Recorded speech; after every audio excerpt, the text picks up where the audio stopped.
السلام علیکم لسنرز، میں ہوں آپ کی ہوسٹ نیلم، اور نیلم آپ کو اپنے چینل میں ویلکم کرتی ہے۔ شروع کرتے ہیں آج کی ویڈیو اللہ پاک کا نام لے کر، جو انتہائی عالی رتبہ اور بہت جلیل القدر ہے۔ میں اپنے سبھی سننے والوں کے لیے یہ دعا کرتی ہوں کہ میرے سبھی سننے والے ہمیشہ شاد اور آباد رہیں، جہاں رہیں خوش باش رہیں، اور اللہ پاک کی رحمت کا سایہ ہم سب پہ ہمیشہ بنا رہیں، آمین۔ تو لسنرز، شروع کرتے ہیں آج کی سٹوریز۔ آج کی پہلی سٹوری بہت خوفناک ہے، اور یہ ریتیش نے میرے ساتھ آج دوبارہ اپنی ایک سٹوری شیئر کی ہے انڈیا سے، ممبئی سے۔ ریتیش کہتے ہیں آج میں آپ کے ساتھ اپنی پھپھوزاد جو بہن ہے، میری کزن، میری بہن، ان کی ایک سٹوری شیئر کرنا چاہتا ہوں۔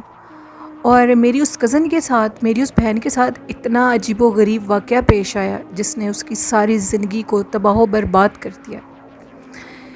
میری جو وہ کزن ہے وہ ایک گاؤں میں رہتی ہے، کیونکہ میں بھی گاؤں میں رہتا ہوں پیچھے، اور ادھر ممبئی میں جاب کرتا ہوں۔ تو میری وہ جو کزن تھی، جس کی میں اب آپ کو ایک کہانی سچی خوفناک بتانا چاہتا ہوں، اس کی زندگی ایک عبرت کا نشان بن کے رہ گئی تھی۔ اس کی ایک غلطی نے اس کی ساری زندگی برباد کر دی۔ میری وہ جو کزن تھی وہ بہت زیادہ بہادر تھی، تو جو باقی کزنیں تھیں اکثر جب بھی وہ کسی بھی لیزرڈ چھپکلی کو دیکھتی تھیں تو ڈر جاتی تھیں۔ میری یہ کزن بہادر ہونے کی وجہ سے سارے اس کو کہتے تھے کہ تم اس چھپکلی کو ایسے مار دو تو تب ہم ایسے اندر جا سکتے ہیں یا بیٹھ سکتے ہیں روم میں۔ کہیں پہ بھی چھپکلی کو دیکھنا تو یہ مار دیتی تھی لیزرڈ کو ادھر ہی۔ ایون کہ کسی بھی ایسے یہ جانور کو، یہ جیسے کہ حشرات کو سوری دیکھتی تھی تو یہ مار دیتی تھی۔ ایک دن اسی طرح ہوا، میری کزن اپنے روم میں بیٹھی ہوئی تھی، اور اس دن موسم بہت زیادہ خراب تھا، اور اتنی شدید باہر ہوا تھی، اتنی شدید ٹھنڈ تھی، سردی تھی، جس کی وجہ سے سارے ہم لوگ اندر اکٹھے روم میں بیٹھے ہوئے تھے۔ میں بھی چھٹی پر گھر گیا ہوا تھا۔ ہم سارے اکٹھے ہی، ہم لوگوں کے گھر ہیں ادھر، ہم لوگ ایک روم میں بیٹھے ہوئے باتیں کر رہے تھے، تو اچانک سے میری ایک چھوٹی کزن ہے، اس نے شور ڈال دیا کہ سامنے دیوار پر ایک بہت بڑی لیزرڈ ہے، تم اس کو مار دو۔ تو میری کزن نے کہا یہ تو میرے لیے کوئی مشکل کام ہی نہیں ہے، میں بھی اس کو مار دیتی ہوں۔ وہ اٹھی، اس نے ایک وہ اسٹک ہوتی تھی، اس اسٹک کے ساتھ اس نے چھپکلی کو پہلے اس طرح دیوار پر اس کے منہ کے اوپر اس نے اس اسٹک کو مارا، اور وہ چھپکلی بہت تیزی سے فرش پہ گری۔ اور فرش پہ گرنے کے بعد ہم لوگوں کے روم میں چیئر پڑی ہوئی تھی، اس چیئر کے اوپر وہ چھپکلی آئی، اور میری کزن اس کے پیچھے اس کو مارنے کے لیے اس چیئر کے پاس گئی، تو وہ لیزرڈ باقاعدہ ہوا میں جیسے فلائی کرتا ہے، جیسے کہ باقی جانور فلائی کرتے ہیں، فلائی کرنے والے، ویسے اس لیزرڈ نے فلائی کر کے وہ سامنے والی دیوار پر گئی، اور اس سامنے والی دیوار سے اس نے پھر فلائی کیا، اور وہ دوسری والی وال پہ جا کر بیٹھ گئی۔ یوں کرتے کرتے میری کزن بھی اس کے پیچھے پڑ گئی، اور وہ چھپکلی اتنی بدصورت تھی، کالی سیاہ چھپکلی تھی، اس کو میری کزن نے آخر اس کی دم پر جب اسٹک ماری تو اس کی آدھی دم کٹ گئی اور نیچے گر گئی، اور وہ لیزرڈ بھاگتی بھاگتی وال سے باہر نکل گئی۔ میری باقی کزنس نے کہا کہ آج تو تم بالکل ناکام ہو گئی ہو اس کو مارنے میں، یہ لیزرڈ تو بہت تیز تھی، یہ تو تم سے بھی زیادہ تیز نکلی۔ خیر وہ ہم اس کا مذاق اڑانے لگے، اس طرح بات آئی گئی ہوگی، اور ہم لوگ اپنے کاموں میں بیزی ہو کے باتیں کرنے لگ گئے۔ رات بہت ہو چکی تھی، موسم بہت خراب تھا، تو امی نے کہا چلو اب ہم لوگ اپنے گھر میں سونے کے لیے جاتے ہیں۔ تو ہم سارے سونے کے لیے چلے گئے۔ اس کے بعد جیسے ہی ہم لوگ سونے کے لیے اپنے گھر چلے گئے تو تھوڑی دیر کے بعد میری کزن کی چیخنے کی آوازیں شروع ہو گئی، اور سارے ہم لوگ پریشان ہو گئے، اور ہم لوگ پھپھو کے گھر گئے۔ تو میری کزن اندر تھی، وہ بہت زیادہ چیخ رہی تھی اور رو رہی تھی۔ ہم نے پوچھا کہ تمہیں کیا ہوا ہے؟ اس نے کہا کہ ابھی میں سو ہی رہی تھی اپنے بستر پہ، تو مجھے لگا میری ٹانگوں کے اوپر کوئی چیز رینگ رہی ہے۔ میں نے جیسے ہی اپنے بستر سے اس چادر کو ہٹایا اپنی ٹانگوں سے، تو میرے جسم کے اوپر، میری ٹانگوں کے اوپر وہی لیزرڈ رینگ رہی تھی، چل رہی تھی، جس کو میں نے مارا ہے۔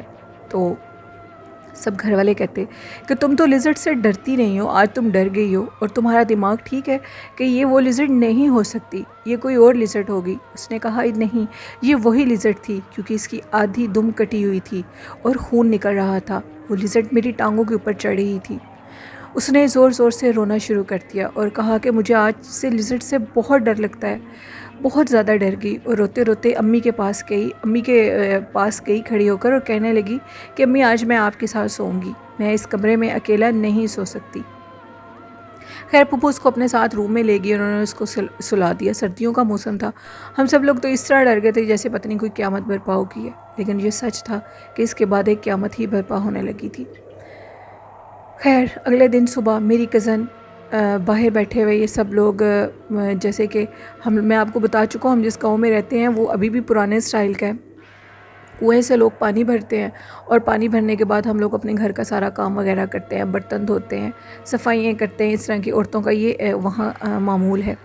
رتیش کہتے ہیں اس کے بعد میری کزن کنویں پہ پانی بھرنے کے لیے گئی تو اونچا اونچا چیخنے لگی اور چیخ کر کہتی ہے کہ مجھے بچا لو، یہ چھپکلی میری جان لے لے گی۔ تو ہم سب جب پھر گئے تو وہی چھپکلی ہم نے اپنی آنکھوں سے دیکھی، اس کی بازو کے اوپر تھی۔ وہ اس چھپکلی کو بہت زور سے ہٹا رہی تھی لیکن وہ لیزرڈ ہٹ نہیں رہی تھی، یوں تھا کہ جیسے اس کے جسم کے ساتھ کسی نے اس لیزرڈ کو چپکا دیا ہو۔ ہم سب نے اس لیزرڈ کو ہٹایا بہت مشکلوں سے، سٹک مارنے کے بعد، جیسے سٹک اس نے اس لڑکی کو اس لیزرڈ کو ماری تھی ویسے ہی اس لیزرڈ کو ہم نے سٹرک ماری تو وہ لیزرڈ تو ادھر سے ہٹ گئی، لیکن میری کزن کی بازو پہ وہ سٹرک اتنی زور کی لگی کہ اس کی وہ جو آرم کی بون تھی وہ بہت زیادہ سویل ہو گئی اور اس کی طبیعت بہت زیادہ خراب ہو گئی۔ اب یہ چیز سب کی سمجھ سے باہر تھی کہ یہ ہو کیا رہا ہے، دوسرا دن ہے، یہ چیز عام نہیں ہے، معمولی نہیں ہے، اس کو معمولی نہیں لینا چاہیے، یہ چیز ٹھیک نہیں ہے۔ کیا یہ واقعی کوئی لیزرڈ تھی جو میری کزن کے ساتھ اس طرح کر رہی ہے؟ کوئی لیزرڈ کس طرح اس طرح بدلہ لے سکتی ہے؟ آج سے پہلے بھی اس نے کتنی چھپکلیوں کو مارا ہے لیکن ایسے کبھی بھی نہیں ہوا۔ خیر ہم نے اپنی کزن کو ڈاکٹر کے پاس لے کر گئے، اس کی بازو پہ بینڈیج کروائی، بینڈیج کروانے کے بعد اس کو ہم لوگ گھر لے آئے، ڈاکٹر نے اس کو سکون کی میڈیسن دی اور وہ سو گئی۔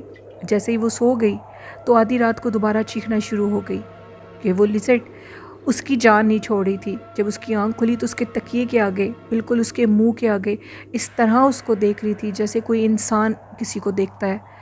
وہ اتنا ڈر گئی اور اس نے یہ بتایا کہ اس لیزرڈ کی آنکھیں بالکل ریڈ تھیں، ریڈ کلر کی چمک رہی تھیں۔ جب گھر والے آئے تو واقعی وہ لیزرڈ اس کے تکیے کے اوپر تھی، اس کے سرہانے کے اوپر تھی اور وہ اس کو دیکھ رہی تھی۔ سب گھر والوں نے اس لیزرڈ کو اتنا بھگانے کی کوشش کی لیکن وہ لیزرڈ دوبارہ اس کے تکیے پہ یوں تھی جیسے چپک گئی ہو، وہ بالکل بھی ادھر سے جانے کو تیار نہیں تھی۔ اب یہ بات تفتیشناک ہوتی جا رہی تھی، ہم سب لوگ بہت زیادہ ڈر گئے تھے، اتنا کہ آپ کو بتا نہیں سکتے۔ میری کزن بالکل ینگ تھی اور اس کی جو حالت تھی وہ دن بدن بگڑتی جا رہی تھی۔ ابھی رات کو بہت مشکلوں سے اس کو دوبارہ سلایا گیا تو صبح جب ہم لوگ اٹھے تو جو اس کے پیر کا ایک انگوٹھا تھا وہ بالکل سرخ لال ہو چکا تھا، یوں لگ رہا تھا کہ ساری رات جیسے اس کے اندر سے بلڈ ٹپکتا رہا ہو۔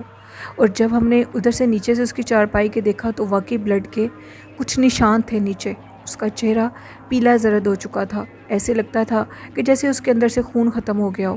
تو ہمیں کسی نے کہا، محلے والوں نے، کہ آپ اسے کسی تانترک کے پاس لے کر جائیں۔ ہم اس کو کسی عامل تانترک کے پاس لے کر گئے، وہاں ہم لوگوں کے بہت پہنچے ہوئے بابا تھے جو کہ ایسی چیزوں کے بارے میں مکمل جانتے تھے۔ وہ اس قسم کے عامل تھے، تانترک تھے کہ ان کو ایک دفعہ ہم نے اپنی آنکھوں سے دیکھا کہ ان کو ایک بہت بڑے کنویں کے اوپر، جو کہ پانی سے بھرا ہوا کنواں تھا، کہتے تھے کہ اس کنویں کے نیچے بہت گہرائی ہے اور اس کنویں کے نیچے سے سمندر کا راستہ جاتا ہے۔ تو وہ کنواں اس لیے لوگوں نے اس کو بند کروانے کی کوشش کی تھی کہ کوئی بچہ اگر گر گیا تو وہ ڈوب جائے گا، وہ دوبارہ ملے گا نہیں۔ تو وہ تانترک بابا اس چیز کے اوپر بھی مہارت رکھتے تھے کہ اس پانی کے اوپر وہ تیرتے رہتے تھے لیکن وہ ڈوبتے نہیں تھے، ان کے پاس بہت زیادہ جنات تھا، وہ بہت بڑے عامل تھے۔ تو جس نے ہمیں بتایا، اس شخص نے، وہ ہمارے محلے کا ہی تھا، اس شخص نے بتایا کہ جہاں تک مجھے لگتا ہے یہ معاملہ ٹھیک نہیں ہے، آپ کی کزن کے اوپر کسی چیز کا بسیرا ہو چکا ہے۔ ہم نے اس کو بتایا، وہ جو ہماری گلی میں وہ جو شخص رہتا تھا، اس کو ہم نے یہ سارا وقوعہ بتایا کہ ہماری آنکھوں کے سامنے 3 دن پہلے اس نے کسی لیزرڈ کو مارنے کی کوشش کی تھی، وہی لیزرڈ اس کی چھپکلی اس کے پیچھے پڑ گئی ہے۔ تو وہ جو شخص تھا وہ بھی تجربہ رکھتا تھا، اس نے بتایا کہ یہ کوئی چھپکلی نہیں ہے، یہ کوئی اور ہی مخلوق ہے، دیر مت کرو اور جلدی سے اس لڑکی کو اس تانترک کے پاس لے جاؤ۔ ہم اپنی کزن کو اس تانترک کے پاس لے گئے۔ جیسے ہی ہم نے اپنی کزن کو اس تانترک کے پاس لے جانے کے لیے اس کے گھر کا دروازہ نوک کیا تو میری کزن نے چیخنا شروع کر دیا اور یہ کہا کہ وہ چھپکلی بالکل میرے سامنے ہے، وہ میری جان لے لے گی۔ تو ہم نے کہا کدھر ہے وہ چھپکلی؟ ہمارے دیکھنے پہ وہ چھپکلی ہماری کزن کے کپڑوں کے اندر تھی، یعنی کہ اس کی گردن کے ساتھ چپکی ہوئی تھی۔ ہم لوگ اتنا ڈر گئے کہ وہ چیز بیان سے باہر ہے۔ اس کے بعد جب اس بابا کے پاس لے جایا گیا تو وہ جو چھپکلی تھی وہ میری کزن کے گردن کے ساتھ چپکی ہوئی تھی۔ اس بابا کو دیکھ کر اس چھپکلی کی آنکھوں سے خون نکل رہا تھا، اور وہ باقاعدہ اس نے اس کی گردن سے چھلانگ لگائی اور چھلانگ لگا کر اس بابا کے پاس آ گئی۔ اس کے بعد جو منظر ہم نے دیکھا وہ میں بیان آپ سے کروں گا تو آپ لوگ دنگ رہ جائیں گے۔ یہ ایک سچی خوفناک کہانی ہے۔ رتیش بتاتے ہیں کہ وہ جو چھپکلی تھی وہ ایک خوفناک شکل میں بدل چکی تھی، یعنی ایک انسانی مرد کے خوفناک شکل میں بدل چکی تھی، اور وہ چھپکلی یہ بول کر کہنے لگی کہ اس معاملے میں آنے کی کوشش مت کرنا۔ تم نے آج سے پہلے بہت سے معاملے سلجھائے ہیں، لیکن تم اس لڑکی اور میرے درمیان آنے کی کبھی کوشش مت کرنا، ورنہ میں تمہیں اور تمہاری 7 نسلوں کو ختم کر دوں گا۔ بابا ابھی بہت پہنچے ہوئے تھے، وہ تانترک بہت پہنچے تھے، وہ سمجھ چکے تھے کہ یہ کیا چیز ہے۔ انہوں نے ہمیں کہا کہ فی الحال آپ اس لڑکی کو لے کر ادھر سے چلے جائیں۔ ہاں، صرف اتنا کرنا کہ جو میرے گھر کے پاس کنواں ہے، جو کہ جس کے بارے میں نے آپ کو بتایا ہے، جہاں بابا ریاضت کرتے تھے اپنے علم کی، جہاں پہ وہ تانترک اپنے علم کے لیے جو بھی وہ چلے کرتے تھے، انہوں نے کہا کہ جاتے ہوئے اس لڑکی کے جسم کے اوپر وہ سارا پانی لگا دینا بس، اور اس کے بعد 1 ہفتے کے بعد دوبارہ میرے پاس آنا۔ ہم لوگ لے کر اس کو چلے گئے۔ رتیش کہتے ہیں کہ میں اپنی فیملی میں اپنے کزنس میں سب سے بڑا ہوں، اور میری جس کزن کا یہ معاملہ تھا اس کے بھائی نہیں تھے، وہ 3 بہنیں ہی تھیں۔ تو میری امی نے اگلے دن مجھے کہا کہ جاؤ پھپھو کے پاس اور ان سے پوچھو کہ آخر تمہاری کزن کی کیسی طبیعت ہے۔ میں پھپھو کے پاس گیا، میں نے پھپھو سے سارا حال پوچھا، تو پھپھو نے مجھ سے کہا کہ تم اس تانترک کے پاس جاؤ اور ان سے پوچھو کہ آخر اس کو وجہ کیا ہے، وہ کیا چیز تھی۔ یہ تو ہمیں پتہ لگ گیا ہے کہ وہ کوئی جن تھا، لیکن وہ کیا چیز ہے اور وہ کیا چاہتی ہے میری بیٹی سے، یہ پتہ کر کے آؤ۔ میں جب تانترک کے پاس گیا تو وہ تانترک اس ٹائم اپنے چلے میں مصروف تھا، یعنی کہ وہ اسی سمندر کے کنویں کے اوپر ریاضت کر رہا تھا، اور وہ بالکل ڈوب نہیں رہا تھا۔ وہ جو پانی تھا وہ بالکل باہر آ رہا تھا، لیکن وہ جو تانترک بابا تھا وہ اس پانی کے اوپر اس طرح لیٹا ہوا تھا جیسے ہم کسی بیڈ کے اوپر لیٹے ہوتے ہیں۔ اور رتیش کہتے ہیں کہ اس کنویں کی جو گہرائی ہے وہ 200-300 فٹ سے بھی نیچے گہری ہے، کیونکہ اس کنویں کے نیچے سے سمندر شروع ہو جاتا ہے۔ اس کا پانی دیکھ کر ہی انسان ڈر جائے۔ اس کے پانی کی وہ اتنا گہرا، اور اوپر سے بھی وہ پانی اتنا خوفناک ہے کہ کوئی ہم جیسا انسان اس میں گرے تو دوبارہ مل ہی نہ سکے۔ گھنٹہ میں نے ان کا انتظار کیا۔ 1 گھنٹے کے بعد جب وہ آئے تو انہوں نے بتایا مجھے کہ تمہاری کزن کے اوپر ایک دیو کا بسیرا ہو چکا ہے، وہ چھپکلی ایک دیو ہے۔ تمہاری کزن نے بہت برا کیا ہے اس کو مار کے، کیونکہ وہ جو چھپکلی تھی وہ انہی کے گھر کی ایک بیک سائیڈ ہے، ویرانہ ہے ادھر، جدھر وہ دیو رہتا ہے، اور وہ روز اس لڑکی کو دیکھنے کے لیے آتا تھا۔ وہ اس لڑکی کے اوپر شروع سے عاشق ہے، لیکن وہ اس کو نقصان نہیں دیتا تھا۔ لیکن جب اس نے اس کو مارا، کیونکہ جب ایسی چیزوں کو ہم تنگ کرتے ہیں، کیونکہ اس کو تو نہیں پتا تھا یہ کوئی لڑکی، یہ کوئی دیو ہے یا کوئی جن ہے، وہ اس کے اوپر عاشق تو تھا لیکن اس کو تنگ نہیں کرنا چاہتا تھا، وہ آج تک اس کے اوپر حاوی نہیں ہوا تھا۔ لیکن جب اس نے اس کو مارا تو اس کو تکلیف ہوئی، اور وہ بہت غصے میں ہے۔ وہ اس لڑکی کی جان اب اس طرح نہیں چھوڑے گا۔ تو تم مجھے یہ بتاؤ کہ یہ پانی لگانے کے بعد کیا وہ دوبارہ اس کے اوپر نظر آیا ہے، یا وہ چھپکلی نے اپنا واضح کیا ہے؟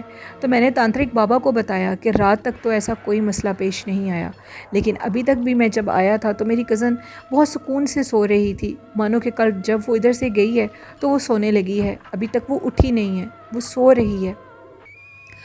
میں نے ان سے اس بارے کا حل پوچھا کہ اس کے معاملے میں کیا کرنا چاہیے، تو انہوں نے کہا کہ اس چیز کے لیے ہمیں 14ویں رات کا انتظار کرنا ہوگا، اور 14ویں رات کو ہی وہ جو دیو ہے وہ قید کیا جائے گا۔ اس کو قید کرنا آسان بات نہیں ہے۔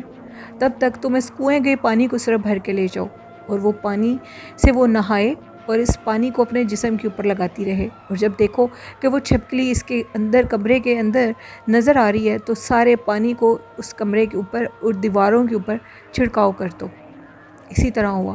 رات کو میری کزن نے دوبارہ چیخنا شروع کر دیا، کیونکہ وہ چھپکلی، خوفناک آنکھوں والی چھپکلی، اس کے بیڈ کے قریب آنا چاہ رہی تھی۔ وہ مسلسل اس کو دیکھتی رہتی تھی۔ تو ہم نے سارے روم کے اندر اس پانی کا چھڑکاؤ کر دیا۔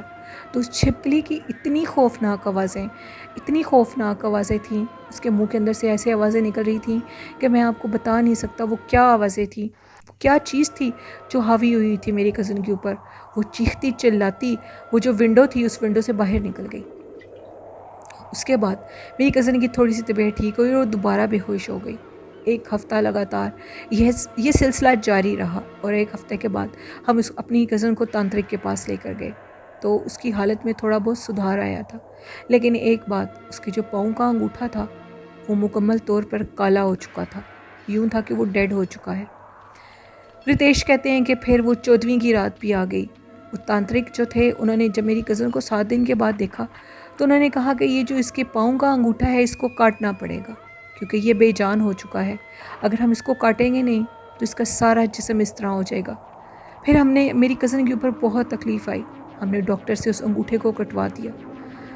اس کے بعد میری کزن کی حالت پھر خراب ہونے لگی، اس کے اوپر اتنی اس چیز کا ڈپریشن ہوا کہ اس کے پاؤں کا انگوٹھا کٹ گیا ہے۔ وہ بہت زیادہ روتی تھی، چیختی تھی کہ اس سے یہ کیا غلطی ہو گئی ہے، وہ بہت زیادہ ڈری ہوئی تھی۔ 14ویں کی رات کو دوبارہ اس کو جب ادھر لچایا گیا تو اس دن اس کی حالت بہت خراب تھی۔ میری کزن اس طرح تھی کہ جیسے اس کی جسم کا سارا کلر کسی چھپکلی کی کلر کا ہو گیا تھا، اس کی آنکھیں سرخ لال تھیں اور وہ صرف روتی رہتی تھی، وہ بول نہیں پاتی تھی۔ میری کزن کو جب ادھر لچایا گیا تو وہ جو چھپکلی تھی وہ میرے کزن کے آنے سے پہلے اس تانترک کے پاس تھی، اور آج وہ اپنے اصل روپ میں تھا۔ وہ ایک خوفناک دیو تھا جو کہ کسی کے قبضے میں آنے والا نہیں تھا۔ وہ بار بار اس تانترک کو یہی کہتا تھا کہ تم میرے اور اس لڑکی کے معاملے میں مت آنا، یہ تمہارے لیے بہت برا ثابت ہوگا۔ لیکن وہ تانترک بابا نے میری کزن کے دونوں ہاتھ باندھ دیے اور اس کو زمین پر لٹایا ہوا تھا، اور ہم لوگوں کو کہا کہ سب لوگ اکٹھے ہو کر اس کی ٹانگوں کو پکڑ لو۔ ہم سب نے اس کی ٹانگوں کو پکڑ لیا۔ اس کے بعد پھر جو ہوا وہ بہت خوفناک تھا۔ وہ جو جن تھا وہ ہزاروں چھپکلیوں کے روپ میں اس تانترک کے کمرے میں آ چکا تھا، اور چھپکلیاں ہم لوگوں کے اوپر اس طرح گر رہی تھیں جیسے کوئی بارش ہو رہی ہوتی ہے۔ ان چھپکلیوں کی بہت خوفناک شکل تھی، وہ چھپکلیاں کسی بارش کی طرح ہم لوگوں کے جسم کے اوپر گر رہی تھیں، اور ساتھ وہ دیو تھا، اور وہ جو دیو تھا وہ خوفناک آواز میں یہی کہہ رہا تھا کہ تم اگر اس لڑکی کو میرے سے دور کرو گے تو میں اس کو اپنے ساتھ لے جاؤں گا۔ تانترک نے اپنا عمل شروع کیا ہوا تھا، اس کے خوفناک چھل ول ہمیں نظر آ رہے تھے۔ کبھی وہ چھپکلیاں ہمارے اوپر گرتی تھیں تو کبھی وہ جو دیو تھا وہ خوفناک طریقے سے ہمارے اوپر حاوی ہونے کی کوشش کرتا تھا۔ خیر، وہ جو عامل تھے وہ ایک حصار میں تھے اور وہ اپنا عمل کیے جا رہے تھے۔ ایسے کرتے کرتے ہم لوگوں کو آدھی رات گزر گئی۔ میری کزن کے جو سارا جسم تھا وہ پیلا زرد ہو چکا تھا، اور جب تانترک کا عمل پورا ہو گیا تو ہمیں یوں لگ رہا تھا کہ جیسے میری کزن کے جسم میں خون کے قطرے ہیں، خون کے قطرے آ رہے ہیں، خون اس کے اوپر گر رہا ہے۔ یہ گرنے کے بعد میرے آنکھوں کے سامنے اس تانترک نے اس کالے خوفناک دیو کو ایک چھوٹی سی بوتل کے اندر قید کر دیا، اور قید کرنے کے بعد انہوں نے میری کزن کے ماتھے کے اوپر بہت زیادہ سندور لگایا، اور سندور لگانے کے بعد میری کزن بے ہوش ہو چکی تھی، اور یوں لگ رہا تھا کہ اس کے جسم کے اندر اب کچھ خون باقی ہے، کیونکہ وہ کسی چھپکلی کی طرح پیلی ہو چکی تھی۔ پھر ہماری آنکھوں کے سامنے میری کزن بے ہوش تھی۔ اس تانترک نے وہ جو چھوٹی سی بوتل تھی اس کو اس کنویں کے اندر پھینک دیا، اور ہمیشہ کے لیے اس خوفناک کالے بدصورت دیو کو قید کر دیا۔ میری کزن کو خیر ہم بیہوشی کی حالت میں ہی گھر لے گئے۔ اس کے بعد میری کزن نے اتنا اسٹریس لیا، جس کے پاؤں کا انگوٹھا کٹ گیا تھا، وہ نیم پاگل ہو چکی تھی۔ بہت مشکل سے وہ زندگی کی طرف آئی، اور اس کے بعد کچھ عرصے کے بعد رتیش بتاتے ہیں کہ ان کی کزن کی ڈیتھ ہو گئی، اور اس کی ڈیتھ کے بعد میری جو پھوپھو تھی انہوں نے اتنا صدمہ لیا، ان کی بھی ڈیتھ ہو گئی، اور ہم لوگوں نے بہت بڑے صدمے دیکھے۔ یہ صدمے دیکھنے کے بعد ہم لوگوں کی جو زندگی تھی وہ ایک دفعہ رک کر رہ گئی تھی۔ رتیش بتاتے ہیں کہ میں آپ کے سننے والوں کو یہ میسج دینا چاہتا ہوں کہ آپ بے شک جانور ایسے حشرات کو ماریں، لیکن کچھ سوچ سمجھ کے کریں، کہ پہلے یہ بات سچ ہے کہ 3 دفعہ ان حشرات سے پوچھیں کہ کیا یہ جن ہیں، اگر تو وہ جن ہیں تو وہ بھاگ جائیں گے۔ ان سے یہ کہیں کہ اگر آپ جن ہیں تو آپ بھاگ جائیں۔ اگر وہ 3 دفعہ بھی مت بھاگیں تو سمجھیں وہ ایسے حشرات ہیں یا جانور یا جو بھی ہیں۔ یہ ہماری کزن کی زندگی کا وہ کہتے ہیں کہ خوفناک ترین ایک عبرت ناک واقعہ تھا جو میں نے آپ کے سننے والوں کے ساتھ شیئر کیا۔ بہت شکریہ رتیش اپنی سٹوری بھیجنے کے لیے۔ تو لسنر، یہ رتیش کی کزن کی ایک خوفناک کہانی تھی جو میں نے آپ کے ساتھ شیئر کی۔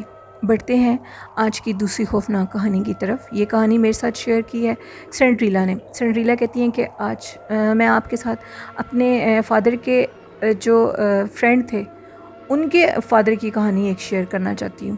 تو وہ بتاتے ہیں کہ بہت پرانے وقتوں کی بات ہے جب میرے انکل کے ابو بالکل اپنی جوانی کی ایج میں تھے۔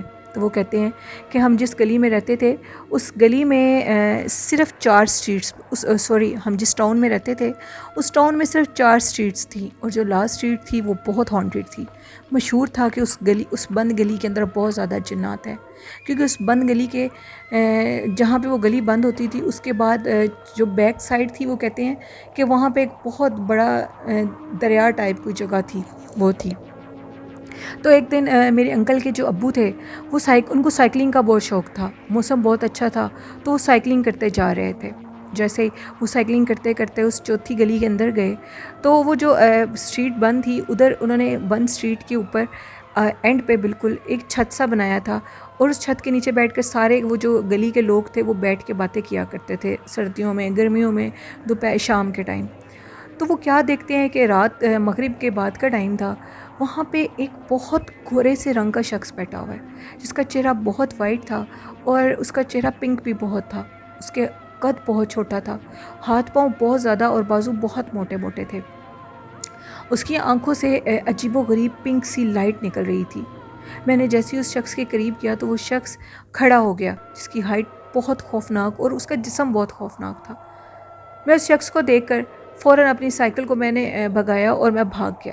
بھاگتے بھاگتے جب میں گھر گیا تو گھر جا کر انکل کے جو ابو تھے وہ بے ہوش ہو گئے، اور بے ہوش ہونے کے بعد وہ 4 دن بے ہوش رہے۔ 4 دن کے بعد جب ان کو ہوش آئی تو ان کو تب بھی بہت بخار تھا۔ انہوں نے پھر سب کو یہ بات بتائی، جس پہ انہوں نے کہا کہ وہ گلی، وہ جو بند گلی ہے وہ بہت ہانٹیڈ ہے، بچے ادھر نہیں جاتے، تو تم سے غلطی ہوگی اور تم مغرب کے ٹائم پر گئے، دوبارہ ایسی غلطی مت کرنا۔ تو پھر میرے کزن کہتے ہیں کہ میری خواب میں بھی وہ شخص آتا رہا، مجھے بہت ڈر لگا۔ اس کے بعد وہ کہتے ہیں کہ وہ بند گلی کو انہوں نے بالکل ہی ادھر بچوں نے جانا چھوڑ دیا۔ یہ کہانی تھی سنڈریلا کی جو انہوں نے سندھ سے شیئر کی۔ سنڈریلا بتاتی ہیں کہ تب سندھ کے شہر بھی بڑے عجیب ہوا کرتے تھے، مطلب اتنی بہت پرانی دور کی بات ہے، تو لوگ سارے اکٹھے ہی ہوتے تھے، ایسے واقعات ادھر اکثر ہوا کرتے تھے۔ بڑھتے ہیں آج کی تیسری خوفناک کہانی کی طرف۔ یہ کہانی شیئر کی ہے میرے ساتھ آصف نے، جو کہ آج میں آپ کے ساتھ اپنے ایک دوست عمر کی سٹوری شیئر کرنا چاہتا ہوں، جو کہ اس کی زندگی کا ایک خوفناک واقعہ تھا جو میں آپ کو بتانا چاہتا ہوں۔ میرے دوست جو عمر ہے وہ کافی ضدی ٹائپ سا تھا، وہ کسی کی بات نہیں مانتا تھا۔ ان کا یہ کام تھا کہ وہ بکریاں چراتے تھے، اور ایک دن وہ اپنے دادا ابو کے ساتھ بکریوں کو چرانے کے لیے لے کے جاتا تھا۔ وہ کہتے ہیں کہ ادھر ان کے گھر سے تھوڑا آگے جائیں تو بہت زیادہ جامن کے درخت ہیں، اور وہ جامن کے درخت کے پاس سے جو بھی گزرتا ہے وہ اکثر لوگ ڈر جاتے ہیں، لوگ اوائڈ کرتے ہیں ان درختوں کے پاس سے گزرنے سے۔ تو میرے دوست عمر نے اپنے دادا ابو سے کہا کہ مجھے حاجت ہو رہی ہے، تو انہوں نے کہا کہ ابھی گھر سے ہم تھوڑی دیر پہلے ہی نکلے ہیں، تو تم بہتر ہے کہ تم گھر چلے جاؤ، میں تمہارا ادھر ویٹ کرتا ہوں، ادھر حاجت مت کرنا، یہ جگہ ٹھیک نہیں ہے۔ لیکن وہ اتنا ضدی تھا، اس کی ضد کے آگے کوئی بھی بولتا نہیں تھا، تو اس نے کہا کہ نہیں، میں ادھر ہی کروں گا۔ خیر اس کے دادا ابو نہیں بولے، اور اس نے انہی جامن کے درختوں کے پاس حاجت کر لی۔ حاجت ابھی وہ کر ہی رہا تھا تو اس کے بعد اس کو یوں لگا کہ جیسے درختوں کو کوئی بہت زور سے جھنجھوڑ رہا ہو۔ وہ ڈر گیا اور ڈر کے اپنے دادا ابو کے پاس آیا اور ان کو یہ ساری بات بتائی۔ انہوں نے کہا کہ تم نے بہت برا کیا ہے، تمہیں کیا وہ صرف جامن کے درخت ہی نظر آئے تھے اس کام کے لیے؟ تم کہیں اور بھی جا سکتے تھے، اب اللہ ہی خیر کرے، جتنی جلدی ہوتا ہے ان بکریوں کو لے کر ادھر سے نکلو، اس سے پہلے کہ وہ مخلوق کہیں ہمیں مار نہ دے۔ ہم لوگ اپنے گھر چلے گئے۔ خیر گھر جا کر یہ ساری بات دادا ابو نے انہوں نے بتایا کہ آصف نے، کہ ان کے دادا نے یہ ساری بات ان کے ابو کو بتائی۔ ان کے ابو نے ان کو خوب ڈانٹا اور اس کی پٹائی بھی ہوئی، اور خیر وہ رات کو سو گئے سارے۔ تو آدھی رات کے ٹائم بکریوں کی باہر سے چیخو پکار کی آوازیں آنے لگی۔ سارے گھر والے اتنا ڈر گئے، انہوں نے باہر سے دیکھا تو کیا دیکھتے ہیں کہ بکریاں بہت زور زور سے بول رہی ہیں۔ سارے گھر والے حیران ہو گئے اور دادا ابو اس چیز کو سمجھ چکے تھے کہ یہ جو اس نے جامن کے درخت کے پاس حاجت کی ہے یہ اسی کا نتیجہ ہے، وہ اب آگے ہیں اپنا بدلہ لینے کے لیے۔ تو انہوں نے کہا کہ تم ہمارے بچے کی جان چھوڑ دو، اگر تم ان میں سے کوئی بکری لینا چاہتے ہو تو کوئی بکری لے جاؤ، لیکن ہمارے بچے کی جان کو چھوڑ دو۔ تو انہوں نے کیا دیکھا کہ اچانک سے ایک بہت لمبے قد کا سایہ، کالا سایہ بالکل ان کے سامنے آیا ہے، اور اس نے دیکھتے دیکھتے 3 بکریاں غائب کرتی ہیں اور وہ خود غائب ہو گیا ہے۔ اس کے بعد خیر اب اس بات کو کچھ دن گزر گئے اور روز ہی یہ معاملہ شروع ہو گیا، روز اسی طرح 3 بکریاں غائب ہونی شروع ہو گئیں اور آخرکار ان کے گھر کی ساری بکریاں غائب ہو گئیں۔ ان دنوں میں عمر کی حالت بہت خراب ہونی شروع ہو گئی، عمر کو بہت شدید بخار رہتا تھا، وہ زیادہ تر بے ہوش رہتا تھا۔ تو دادا ابو کو کسی نے مشورہ دیا کہ آپ ادھر کوئی عامل ہے ان کے پاس جائیں، وہی اس کو چیک کریں گے۔ وہ اس عامل کو اپنے گھر لے کر آئے، تو جیسے ہی وہ عامل کو اپنے گھر لے کر آئے تو ان عامل نے کہا کہ مجھے اب ان جامن کے درختوں کے پاس لے جاؤ۔ تو وہ ان عامل صاحب کو ان جامن کے درختوں کے پاس لے گئے اور انہوں نے 2 حصار کیے، ایک حصار عمر کے دادا ابو کے ارد گرد اور ایک حصار اپنے ارد گرد، اور پھر انہوں نے کہا کہ تم نے جو مرضی ہو جائے اس حصار میں سے نکلنا نہیں ہے، جیسے مرضی ہو جائے، تم نے صرف اپنی آنکھوں کو بند رکھنا ہے۔ اس کے بعد انہوں نے اپنے ارد گرد بھی حصار کیا اور خود وہ اس حصار میں بیٹھ کے، اور وہ جو عمر کے دادا ابو تھے وہ دوسرے حصار میں بیٹھ کے۔ اس کے بعد خیر وہ جو عامل صاحب تھے وہ اب اپنے اس حصار کے اندر عجیب و غریب آوازوں میں باتیں کر رہے تھے، یوں محسوس ہو رہا تھا کہ جیسے وہ کسی مخلوق کے ساتھ بات کر رہے ہوں، لیکن میں اس مخلوق کی آواز کو سمجھ نہیں سکتا تھا۔ اور وہ جو بابا جی تھے، وہ عامل تھے، وہ بڑی عجیب سی لہجے میں، عجیب سی لینگویج میں کسی سے باتیں کر رہے تھے۔ خیر وہ باتیں کرنے کے بعد انہوں نے میں نے یہ محسوس کیا کہ جیسے میرے ارد گرد کی کوئی لوہے کا پنجرہ ہوتا ہے اور میں اس پنجرے سے باہر نہیں نکل سکتا۔ میں ادھر ادھر گر رہا تھا، مجھے بہت خوف آ رہا تھا اور میں اونچی اونچی آیت الکرسی پڑھ رہا تھا۔ جب میں ادھر ادھر اس حصار میں گرتا تھا تو کسی لوہے کے میرے ساتھ لگنے کا احساس پیدا ہوتا تھا۔ خیر تھوڑی جیسے ہی صبح ہو گئی، ساری رات یہ عمل جاری رہا۔ صبح ہونے پہ ان عامل صاحب نے مجھے کہا کہ اب تم اپنی آنکھوں کو کھول سکتے ہو۔ میں نے اپنی آنکھوں کو کھولا تو ان کی حالت بہت غیر ہو چکی تھی، یوں لگتا تھا کہ جیسے ان کے سارے جسم کے اوپر مٹی ہی مٹی ہو، اور ان کے ہاتھوں کے اوپر بہت زیادہ زخم تھے۔ اس کے بعد میں نے ان سے پوچھا کہ آپ کی ایسی حالت کیوں ہو گئی ہے، کیونکہ آپ نے مجھے منع کیا تھا کہ تم نے آنکھیں نہیں کھولنی۔ تو انہوں نے کہا کہ جس دوران تمہاری آنکھیں بند تھیں اس دوران وہ چیزیں مجھے اٹھا اٹھا کر زمین پر پھینکتی تھیں، لیکن میں نے ان کو قید کر لیا ہے۔ جس دوران تمہاری آنکھیں بند تھیں اس دوران مجھے وہ چیزیں بہت زور زور سے اٹھا کر پھینک رہی تھیں، لیکن میں ان کو قید کرنے میں کامیاب ہو گیا ہوں۔ اب تم گھر چلو۔ ہم دونوں صبح گھر گئے۔ جیسے ہی ہم لوگ گھر گئے تو عمر کی حالت ویسے کی ویسی تھی۔ پھر انہوں نے عمر کے گلے میں ایک تعویذ باندھ دیا اور ہفتے کے اندر اندر عمر کی طبیعت ٹھیک ہو گئی۔ تو پھر وہ جو بابا جی آئے تھے، وہ جو عامل آئے تھے، انہوں نے پورے گاؤں والوں سے یہ منت کی کہ آج کے بعد ان جامن کے درختوں کے پاس کوئی بھی نہ جائے، کیونکہ میں نے بہت مشکلوں سے ان جامن کے درختوں کے اندر ان چیزوں کو قید کر دیا ہے۔ اب وہ اس جامن کے درخت کے اندر سے نکل نہیں سکتی، لیکن اگر کوئی جا کر دوبارہ ایسی حرکت ادھر کرے گا تو پھر وہ پورے گاؤں کو برباد کر دیں گے۔ اس طرح پھر دوبارہ ان جامن کے درختوں کے پاس کوئی بھی نہیں گیا، اور اس طرح میرے دوست عمر کی طبیعت بالکل ٹھیک ہو گئی، اور آج وہ بالکل ٹھیک ہے ماشاءاللہ۔ تو میں آپ لوگوں کو یہ کہانی تھی آصف کی، میں آپ لوگوں کو یہ میسیج دینا چاہوں گی کہ بالکل ضد نہیں کرنی چاہیے، ضد بالکل بھی اچھی چیز نہیں ہے۔ جس سے بڑے منع کریں اس بات سے منع ہو جانا چاہیے، یہی ہم لوگوں کے لیے بہتری ہوتی ہے۔ تو لسنرز، یہ تھیں آج کی خوفناک کہانیاں جو میں نے آپ لوگوں کے ساتھ شیئر کی۔ اپنا فیڈ بیک مجھے ضرور دیجیے گا، اور چینل کو زیادہ سے زیادہ سبسکرائب کر کے میرے چینل کو آگے سپورٹ کریں، میرے چینل کو لائک بھی کیا کریں اور اپنا فیڈ بیک بھی دیا کریں۔ جنہوں نے ابھی تک اپنی سٹوریز کو میرے ساتھ شیئر نہیں کیا تو ڈسکرپشن باکس میں میرے ای میل آئی ڈی، اور اس کے بعد فیس بک پہ بھی آپ اپنی سٹوریز کو شیئر کر سکتے ہیں، جو کہ ڈسکرپشن باکس میں میرا لنک مینشن ہے، اور کمنٹ باکس میں بھی آپ سٹوریز کو شیئر کر سکتے ہیں۔ یہ تھیں آج کی سٹوریز، اور آج کا اچھا میسیج میں یہ دینا چاہتی ہوں کہ اپنے بڑوں کی خدمت کریں، ان سے دعائیں لیں، اور جتنی دعائیں لیں گے ہم اتنے ہی کامیاب ہوں گے۔ اپنے والدین سے بہت زیادہ محبت کریں اور پیار کریں۔ آئی ہوپ آپ اس پہ ضرور عمل کریں گے۔ اسی کے ساتھ اپنی ہوسٹ نیلم کو اجازت دیجیے. مجھے اور میرے والدین کو اپنی دعاؤں میں یاد رکھیے گا، اور آپ بھی اپنا اور اپنے والدین کا ڈھیر سارا خیال رکھیے گا. اللہ حافظ. اللہ نگہبان.